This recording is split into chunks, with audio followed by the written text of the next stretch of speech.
Hi there, I'm Paulina and I'm a Scroll and Digitisation Conservator at the British Library in London.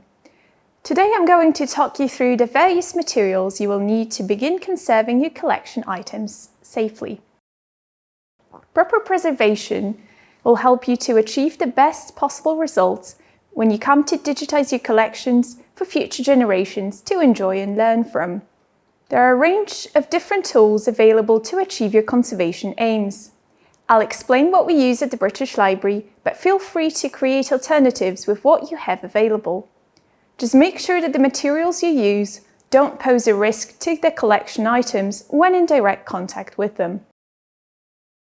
Pointers are used to keep a book page in place during image capture. We use pointers made from clear perspex to avoid obscuring the page in the image. It is important that the pointer you use is long and has a flat, blunt end to avoid denting or tearing the surface. Simple spatulas made from bamboo or the end of a painting brush handle are cheap and effective alternatives. Brushes and sponges to remove dust and dirt from a surface. Brushes should have soft bristles made from natural hair from sheep or goats. Avoid hard and springy brushes as they can damage delicate surfaces. Makeup or smoke sponges work well and should be tested in advance to check that they do not leave any residue on the surface. Spatulas to separate pages that are stuck together. These can be made of metal or bamboo and should be thin, flexible, and with smooth rounded edges that will not cut the paper. Bone folders to unfold creases and folds. Both natural folders made from bone and polished wood and synthetic Teflon folders can be used. They should have a smooth, flat surface.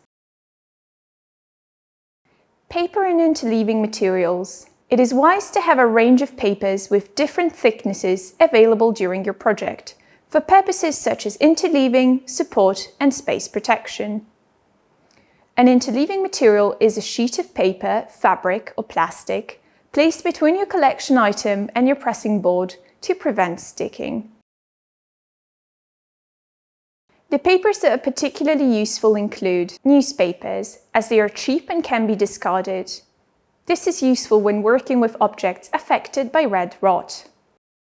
Red rot is the result of the disintegration of leather over time. Thin paper to act as table protection. Conservation-grade blotters for interleaving. Thick cardboard or paper to support flat items or book pages during image capture.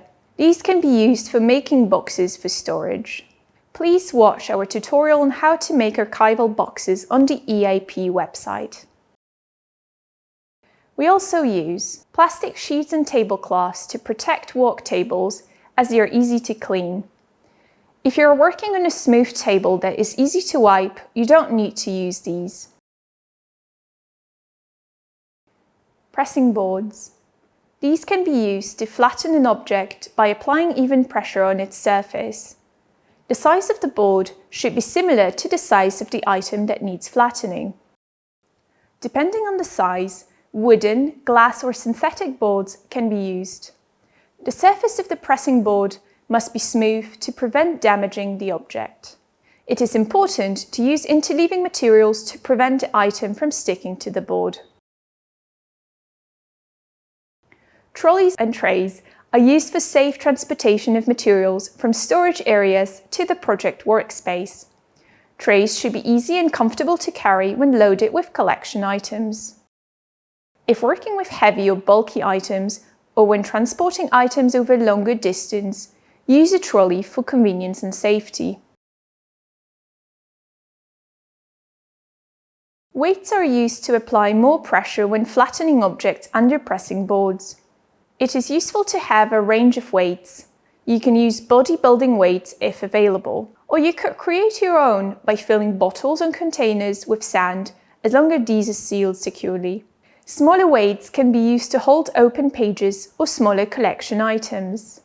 These can be made by filling small plastic or textile pouches with grains or sand. Make sure to use a protective layer between the weight and the collection item, such as paper blotter or a piece of polyester sheet. Supports are used to prop and secure collection material during image capture. Depending on the type of material digitized, different types of supports might be needed. Consider the size and shape of the items you plan to digitize in advance and choose an appropriate support. Thick papers and cardboard can be used to support flat items. Cradles are rigid supports used for bound volumes and help to protect the spine whilst the book is open.